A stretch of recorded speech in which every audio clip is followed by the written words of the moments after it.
In this tutorial, we will show you how to create a new employee. From the main screen, select the Functions button. Now enter your manager password. Then select the back office. In the back office, select the Employees button. Now to add a new employee, select the Add New button. This will take us to the Employee Setup screen. Now we can create the employee. Here we can copy another employee setting by selecting on the drop box. Then select the employee that we wish to copy settings from. Now select the Duplicate button. Here you will see that we have copied settings from the other employee. We can copy security settings, appointment times, and commission splits. Now we need to assign this employee a unique password. Then we need to enter the first name and the last name. These are required fields. Here we can enter their personal information. This is optional. Now in the Employee Availability box, check off Add to Queue if this is a technician. This will show the employee in the turn order after they clock in. Now check Add to Appointment Book if this employee can take appointments. Here on the right, we have the security settings. These settings will allow an employee to perform certain functions on the POS. Here we have recommended settings preset in our POS. Use the drop-down button to access them. We have the employee settings, owner settings, and manager settings. For this employee, let's select the employee settings. Here we can see that the settings for this employee are limited. We can customize the Employees button by selecting the buttons here.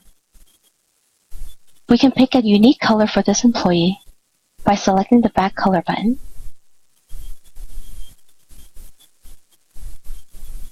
We can select a for color, which is the color for the text. And we can add a picture by selecting the Picture button. We can go to the folder where the employee's picture is stored and select the employee's picture. Now let's go to the Employee Job Information tab. Starting here on the top, check Sell Products if this employee can sell products.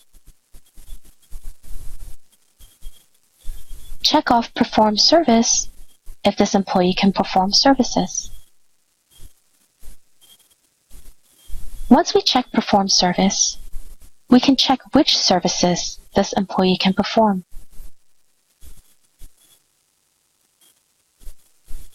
Use the Check All button if this employee can perform all of the services available in the salon. Now let's select a start date using the drop-down calendar.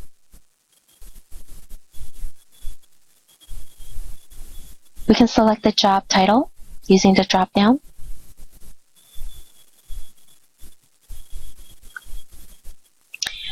Now, if the salon has a product commission program, we can select it from the drop-down box. If this is a nail salon and all prices are the same, then we can leave it at price level 1.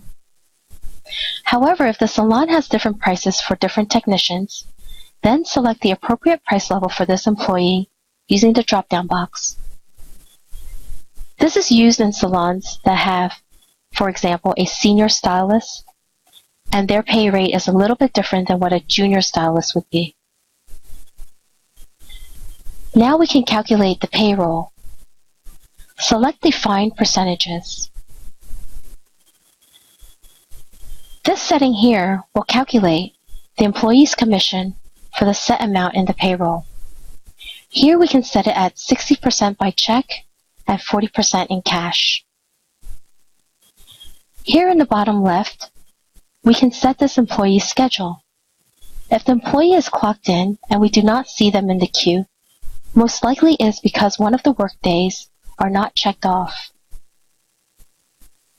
Most importantly, we need to set the service commission splits for this employee. We can set different splits for different departments. For example, we may have a 60-40 split for the nail services. Here, we will enter 60 for the technician. When we are finished, we can select OK to save this employee. Thank you for watching this tutorial.